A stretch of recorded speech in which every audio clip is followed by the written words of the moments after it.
To date, probably our biggest investment actually is Bitcoin itself, Liquid Protocol. We bought it in 2018. We've never sold any of it. We won't sell any of it for a long time. As you approach fair value, the price starts to accelerate. And that brings in the speculators and ultimately the gamblers. And if they bring leverage, that's when we get these parabolic moves. As it replaces gold as the base layer of money, which I believe will happen, gold has been it for 5,000 years. The next 5,000 will be Bitcoin. And so the reason Warren wants to piss on Bitcoin is Bitcoin threatens the $7 trillion a year trust industry. Hi, my name is Jason Raznick, the CEO of Benzinga, and welcome to the Raz Report.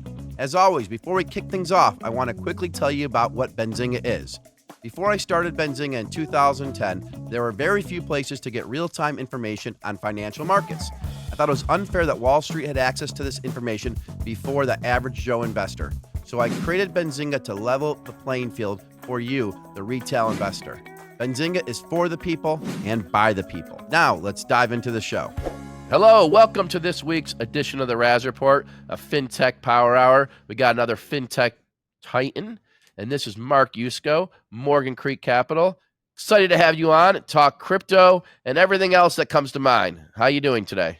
Doing great. Thanks for having me. I'm excited about this conversation. I rarely run into people who bring more energy to a conversation than I do, but you're starting that way, so I like it. Yeah, we'll see how I level. We'll see how we go. But just a brief thing on what is Morgan Creek? What do you guys do?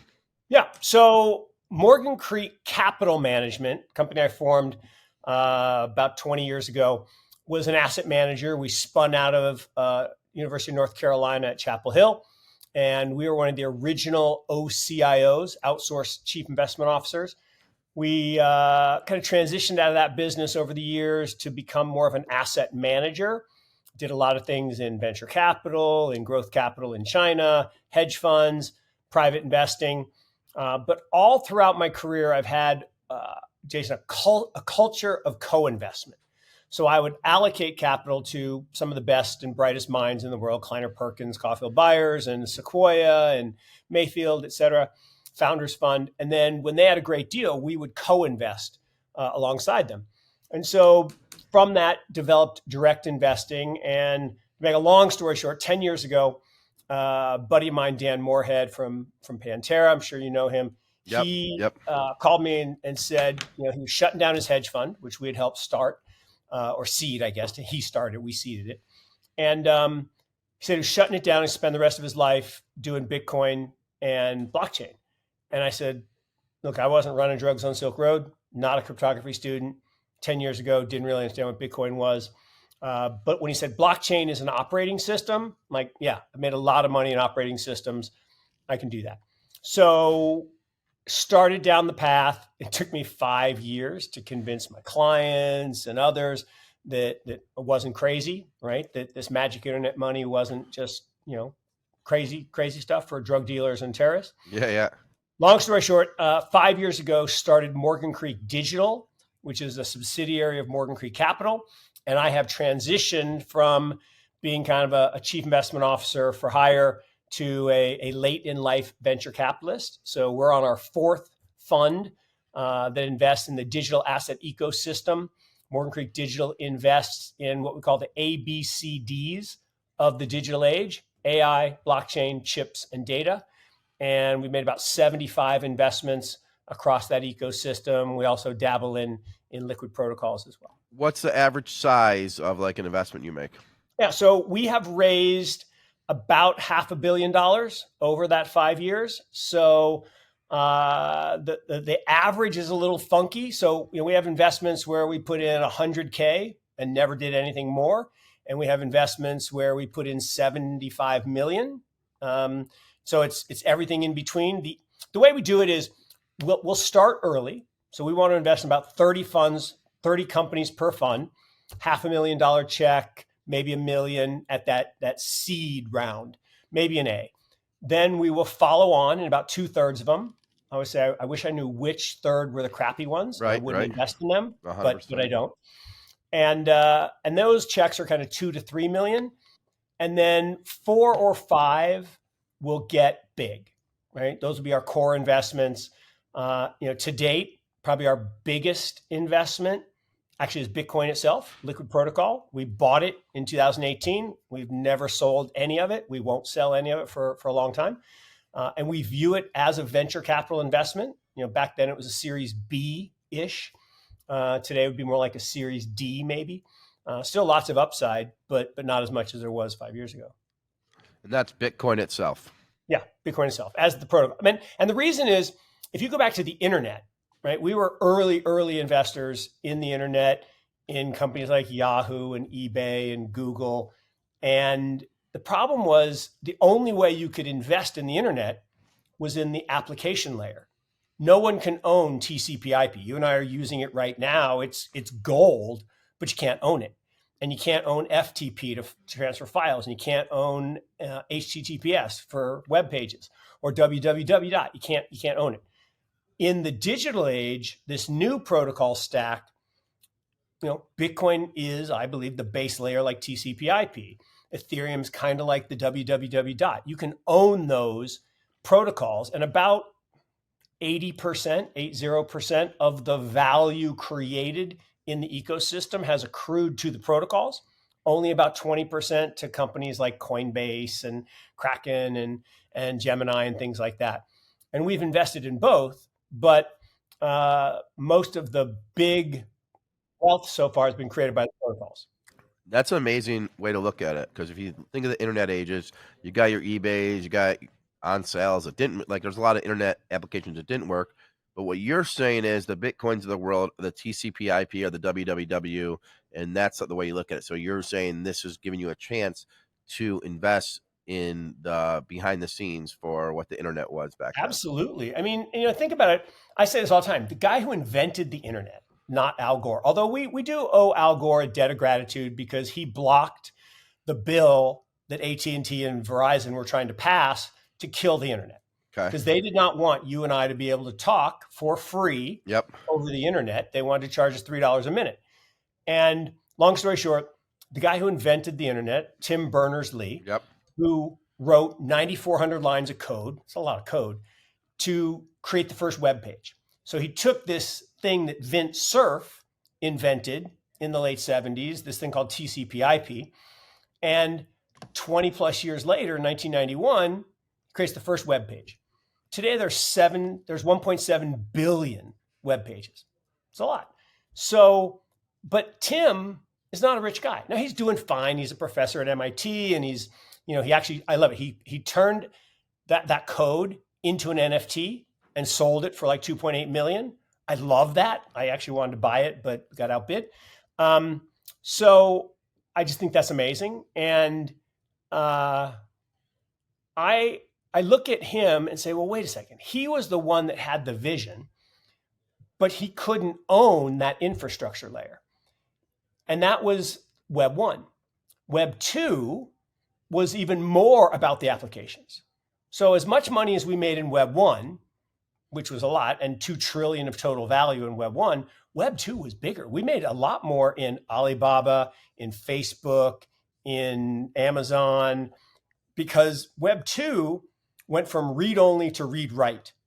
And in read-write, it was all about the application layer, right? Zuck steals the idea from the Winklevoss twins, creates an app, gives it away, right? Think about that business model. I'm going to give this thing away. Terrible business model. Everybody yelled at him. He's like, yeah, but people are going to give me content for free. Their pictures, their data, what they're doing, where they're going. And then I can sell that for a lot and make myself and others really, really rich. So Tim should have got a chunk of that, because everything that happens on Facebook is using TCP/IP, but you can't. So in Web 3 and what I call the truth net, right? So we went from the internet to the mobile net to the truth net. In the truth net era, you can own the protocols. Now you also want to own the companies. Equity is good. One of the challenges of protocols is there's this pyramid of protocols. And I say it's always like, it's like Saudi politics. There's the king, the crown prince, and all the other princes that hate each other. There are thousands of princes in Saudi. Only 2 really matter, the king and the crown prince. Same thing. There's Bitcoin and Ethereum. and then all the other princes that hate each other. Now, below the actual things like Solana and Avalanche and Cosmos and Optimism, below that, the Doge and the Shiba, there's just dog shit everywhere that has no use, no meaning. Yep. It's literally just trading sardines, and eventually we'll all go to zero. But something in that middle layer will probably ascend and become pretty interesting things. And what I can't figure out, Jason, is I have this mental model that if we take the 5 protocols of the internet, right? TCP/IP at the bottom, FTP, HTTPS, SMTP, www. Okay, good. In the next age, Web3, is it Bitcoin, Filecoin like FTP, Ethereum like www. Is it Cosmos? Is it Polkadot? Is it Solana? Is it Avalanche? I don't know. They're kind of duking it out. There's a great panel down in Austin at Permissionless with, the Optimism and the Cosmos and the Cosmos and Solana guys really, went at each other. Duking it out. They were duking it out, and it was great. It was great. And the analogy I thought was really interesting. The Cosmos guy was saying, yeah, Solana, you knock yourself out and build this great mainframe. I'm going to build the PC. And again, I don't know if that's necessarily true, but it was a good analogy. But they went at it. So I don't really know if that's the model, or the Bitcoin maxis would say, oh, no, it's the Lord of the Rings. One chain to rule all chains. There's Bitcoin, Lightning, L3, L4, which haven't been invented yet. That's it. Okay, maybe. I could see that. It is the most secure chain. It's the most reliable chain. It's the most defensible chain. I think proof of work is more defensible than proof of stake and proof of history and all that other stuff. But it's not my position. I'm just saying that's another mental model. And then there's a third one, which is a bunch of L1s and then bridges across. I like that because I think there's a lot of innovation at the L1. The problem is those bridges are so insecure. They're not robust. And someone said, "Oh, well, that just means, Mark, you're gonna love Chainlink at some point." Yeah, maybe. So those are the 3 mental models I kind of think about. So the naysayer would be the Warren Buffett of the world saying, hey, I can buy, 1,000 apartment buildings and get rent every month, and I have a building, I have someone to live, someone takes a shower, the whole thing. Bitcoin, it only goes up as someone who wants to buy it, and there's more value to it. There's no dividend, there's nothing like that. How do you respond to Warren, Uncle G? Look, I have a long history of, I won't say criticizing Uncle Warren, because look, he's a mad genius. What he created is one of the great structures in the history of financial engineering. Okay. But that's what it is. He created a structure that is not replicable, right? His dad was a powerful congressman. He got legislation passed that allowed him to create a vehicle that does not ever pay taxes, ever. No other company can get this structure. He's the only one. They never, ever pay taxes. He borrows money from his customers at negative interest rates, meaning he uses Geico to fund his investments. So people pay him to hold their money until they have a claim, right? That's how insurance works. It's a beautiful business. So it has negative cost of capital. And therefore he's leveraging his underlying portfolio. Everybody says, oh, he's this great stock picker. No, he's not. He buys high cash flow assets, right? When he bought Wells Fargo, it wasn't because they were a great bank or a cheap stock. It was because they had moved to fees. They weren't reliant on net interest margin. They had lots of fees. He bought Apple, not at the beginning when they were, very volatile. He bought them when they had the App Store and it was all about the fees and they could buy back stock every quarter. So he is a mad genius, but he's a mad genius for other reasons. But 46% of what he owns is financial services. Now, he's also said the same things about gold. He hates gold. Right. Right? Because it has no dividend. Well, it doesn't have to have a dividend. Gold is money. Gold is the only money in the world, right? Money is an asset that exists in the absence of a liability. Everything else that we think of as money is currency. It's backed by debt and credit. And so Warren himself has built this empire in fiat currency. And the great thing about fiat currency is when you're at the tippy top, okay, I should do it like this for the all-seeing eye.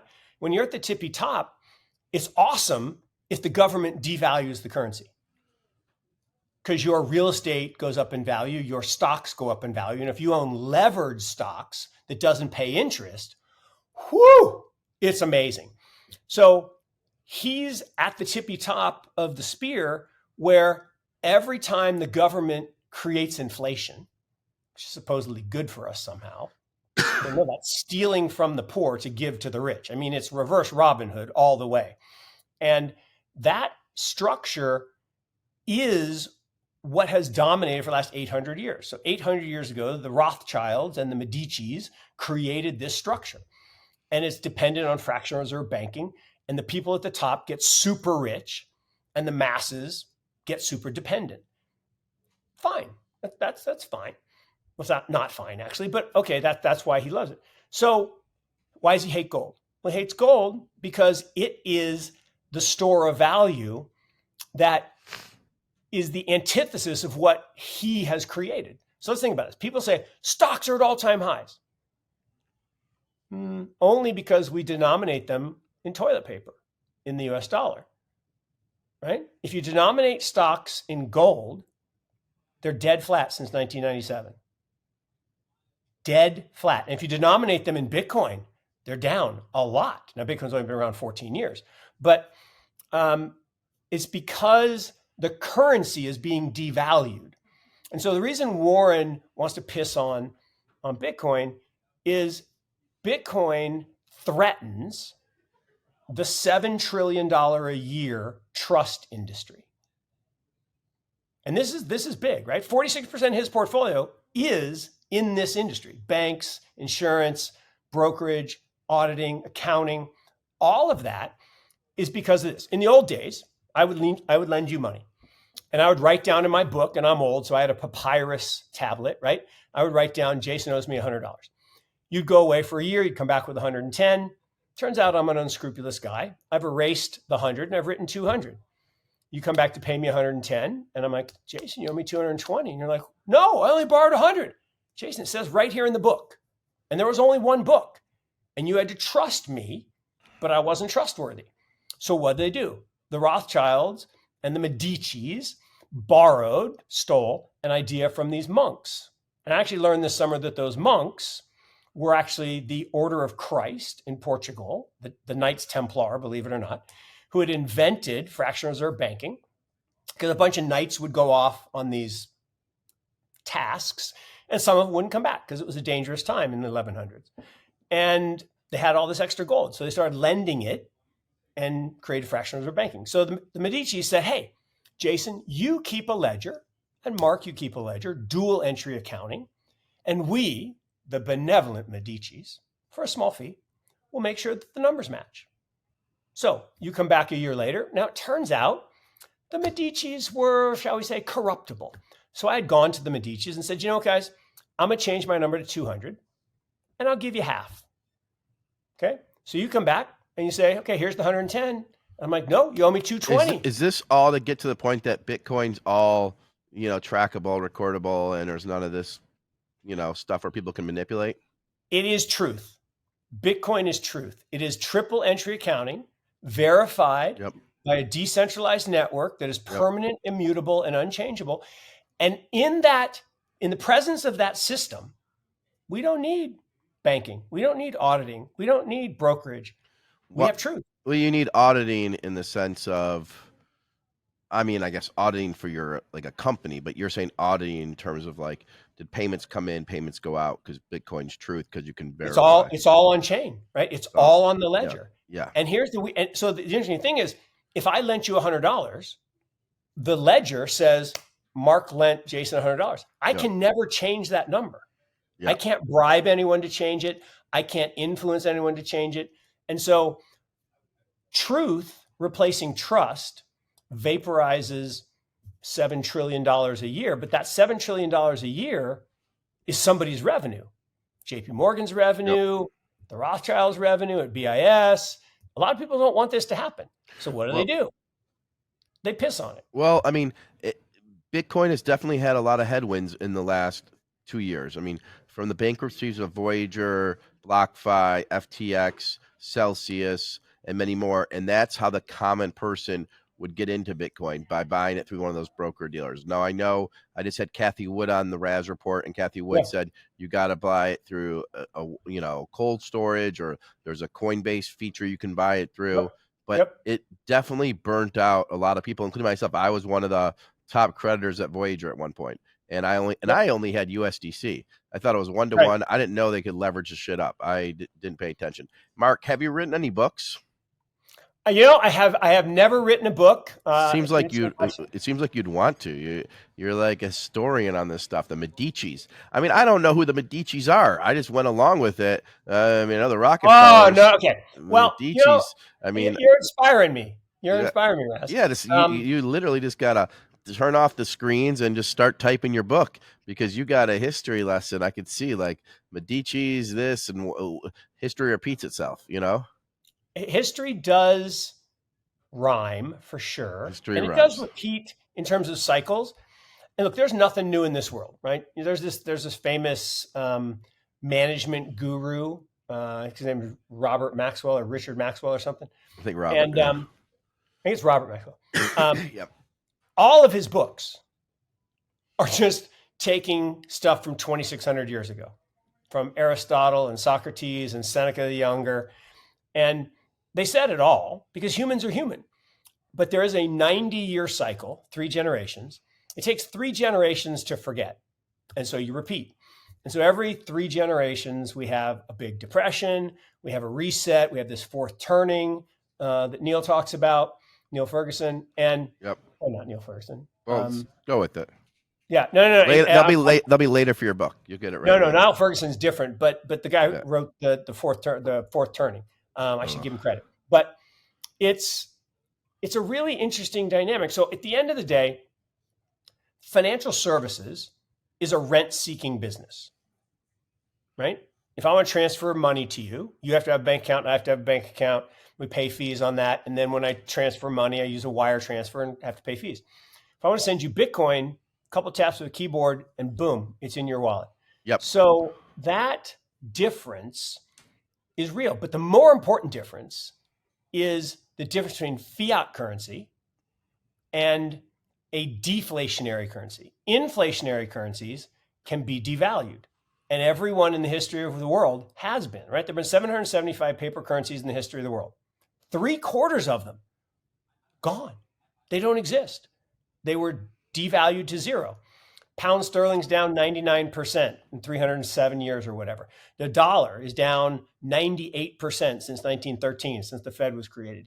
So that devaluation is real. That's inflation, which steals your purchasing power. And I ask people this all the time. What's the lowest price you remember for a gallon of gas? I'm old, so mine was 33 cents. I just paid $4.33 for a gallon. Yep. It's the same gas. It does the same thing. It didn't grow. It didn't get better. It didn't get more efficient. In fact, it's less efficient because it's got ethanol in it, but we'll leave that out. Yep. What happened is the money got worse. And here's a crazy stat. From 1776, the beginning of the Republic, to 2000, we created $10 trillion. And remember, 1 trillion is a dollar every second for 31,710 years. So 10 trillion is a lot. From 2000 to 2002, from 2020 to 2022, we created another 10 trillion through this modern monetary theory, this cult of Kelton thing. Well, if you think about that, what happened to the value of the money? It got cut in half. So like Zillow tells me my house here in Chapel Hill went up 50%. No, it didn't. It didn't grow. It didn't get more efficient. It actually wore out a little bit. What happened is the money got worse. And that's what people are experiencing. And I was like, that's inflation. No, that's currency devaluation. And they're very different things. Okay, so you're very big into covering currency, and you think a lot of this stuff is from currency manipulation. Like 100%. And look, Larry Fink went on television and said this a month ago. This is crazy. 5 years ago, he said Bitcoin is an index of money launderers. That was his direct quote. A month ago, he went on CNBC and said, Bitcoin is here to stay. It's an institutional asset. And you should probably have some to protect yourself against the devaluation of the currency. Like, wait a minute, you're part of it, right? You're part of that group that's responsible for the devaluation. But he admitted it right on television. I thought that was amazing. Yeah, no, for sure. Now, how many people are at Morgan Creek? So there's about 30 of us. Okay. And there's about 8 of us in the digital side and 22 kind of in the legacy side. For your investments, do you find deals and that's when you call investors, or do you have different funds? So we have funds. Well, so the answer is yes. So both. So in the venture side, so venture capital, we raise funds every 2 years. So we're about to do the first close of our 4th fund. And that'll be open for another 9 months or so. So we'll take new commitments to that venture capital fund. Then we do have what we call the risk managed Bitcoin fund. It's a really simple idea, like a old style Chicago CTA. Yep. When the trend is up, we own Bitcoin. When the trend is down, we own cash, and we try to preserve capital to live to fight another day. Then we have something we did with one of our portfolio companies called Bitwise, called the Digital Asset Index Fund, and that just owns the top 10 cryptocurrencies minus XRP and Stellar, which are 2 closely held, and but that's an index fund. So those are open all the time. People can add to those whenever. Okay, so do you have a price target for Bitcoin? I had Kathy Wood on. She was $1 million. So I know. Kathy, look, I'm a hyperbolic personality, right? My wife tells me all the time, frequently wrong, never in doubt. I'm occasionally wrong, never in doubt.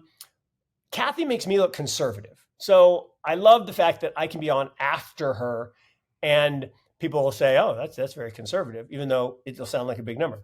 So look, the fair value of Bitcoin today is around 52, 53,000. You say, well, where's that number come from? Well, Metcalfe created this law, an MIT professor. Yeah, Bob Metcalfe created this law called Metcalfe's Law to value networks. Yep. And any network can be valued based on the number of participants and the connections in the network. So based on a Metcalfe's Law model, this guy, Tim Peterson, who's a buddy of mine, he'll calculate the fair value based on that concept. It's around 52, 53,000. So in 9 months, we're going to have a halving event where the block rewards in Bitcoin get cut in half. And so when that occurs, the price has to double. And historically, that's exactly what happens. So the fair value will go from low 50s to, let's call it, an even 100K. So between now and probably right after the halving, we probably migrate toward that 100K. So for me, by middle of next summer, 100K seems like a pretty even money bet. But then something weird happens, Jason. In every previous halving cycle, the investors come in now when the price at 26,000 is below the fair value, and we start accumulating. Okay, then when it gets to fair value, we still accumulate, but we accumulate less fast. Well, then the halving occurs, fair value goes up, so we'll keep accumulating. As you approach fair value, the price starts to accelerate. And that brings in the speculators and ultimately the gamblers. And if they bring leverage, that's when we get these parabolic moves. So back, in the last cycle, the fair value was 30. We got all the way to 70. That was crazy. We should never be at 70. And so we had the crash. And so we get this series of kind of flat movements, parabolic moves and crashes. And everybody during the crash says, oh, it's going to die. It's over. But then if you step back and you look at the 14 years, we keep making higher highs and higher lows, higher highs and higher lows. And so we went from 0 14 years ago to $500 billion today, a little over. And eventually that $1 million number that Kathy comes up with, is very feasible. I don't think it's going to happen in the next 2 years or 5 years. But if you think about gold being money, the problem with gold, if I had a brick of gold here and I wanted to break it in half and give you half, the problem is I'm not strong enough to break it. So it's not very divisible. And I can't stuff it in the computer and send it to you. It's not very portable. So what's better than that? Well, Bitcoin's better than that. It's actually equally scarce to gold based on stock to flow models. So as it replaces gold as the base layer of money, which I believe will happen, gold has been it for 5,000 years. The next 5,000 will be Bitcoin. As that happens, the monetary value of gold is about 5.5 trillion. Okay.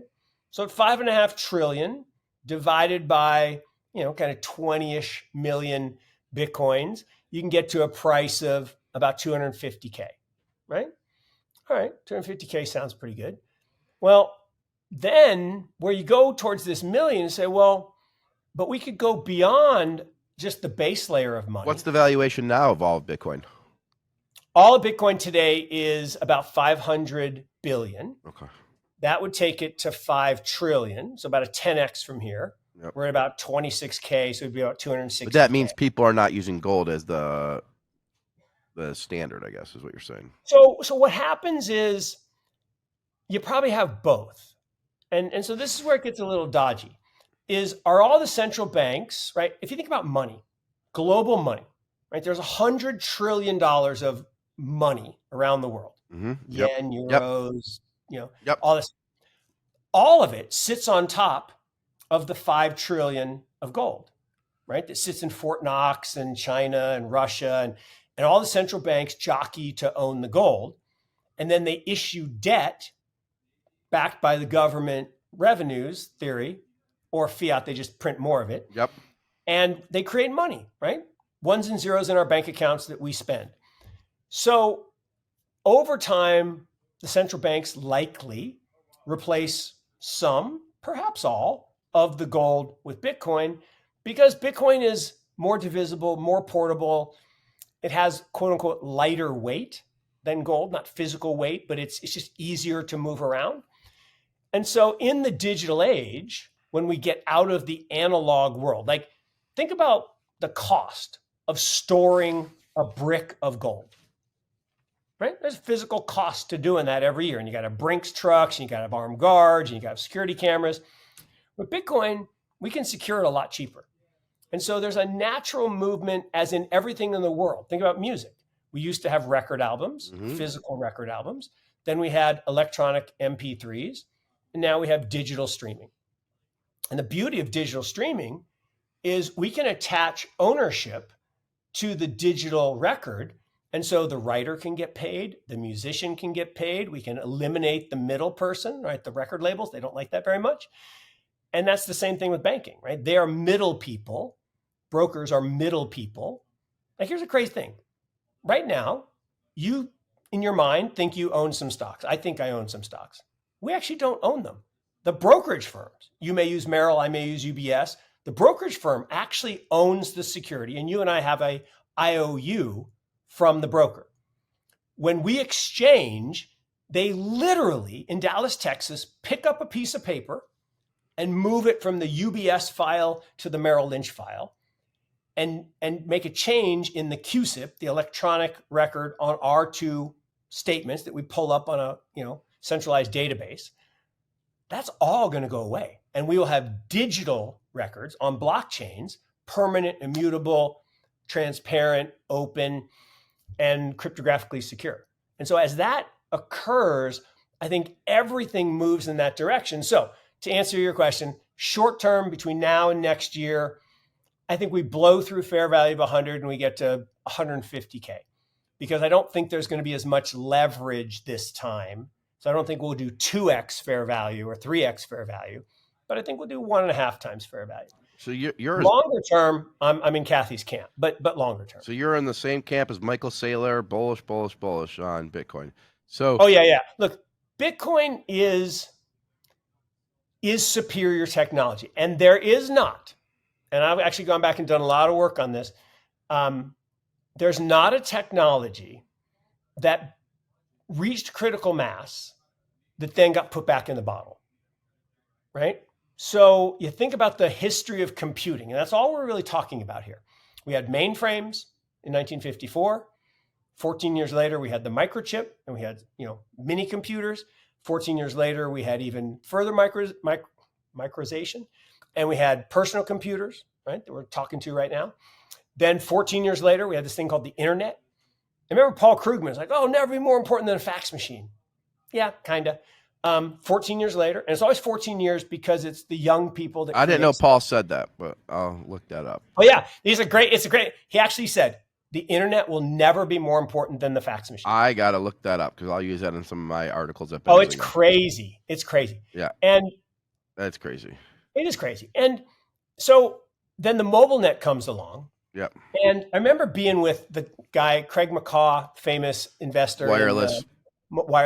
Yep. I remember being at his house at a family office event and asked his manager, do you think the mobile net will be as big as the internet? He's like, "Mark, you kidding me? Ask me if they want a computer." Like, whatever. Ask me if they want a phone. Like, I already have 2. I don't need another one. Yeah, the mobile net would be bigger than the internet. So Web 1, 2 trillion, Web 2, 5 trillion. But Web 3, which is 2024, right, which is next year, right, it's just around the corner, is where we go from the internet to the mobile net to what I call the truth net. Yep. And we migrate from trust to truth.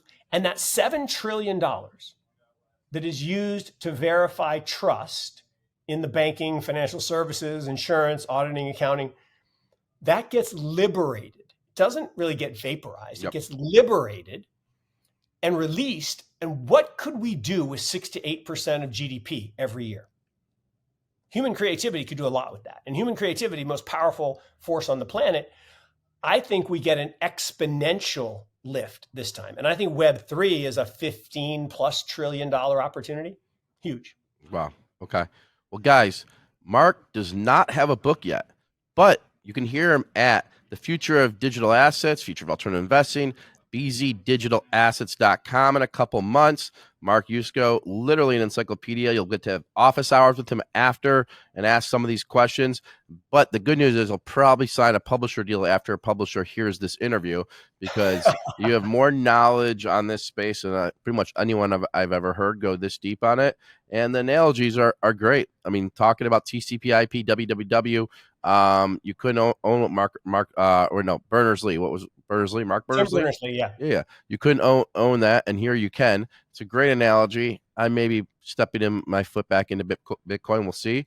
But awesome. Yeah, but Mark Yusko, thank you very much for coming on. Founder of Morgan Creek Digital. He will be at the Benzinga Future of Digital Assets, bzdigitalassets.com, and you'll get to hear him front and center and get office hours after the fact. So thanks again for coming on the Raz Report. No, thanks, Jason. Really fun. Thank you.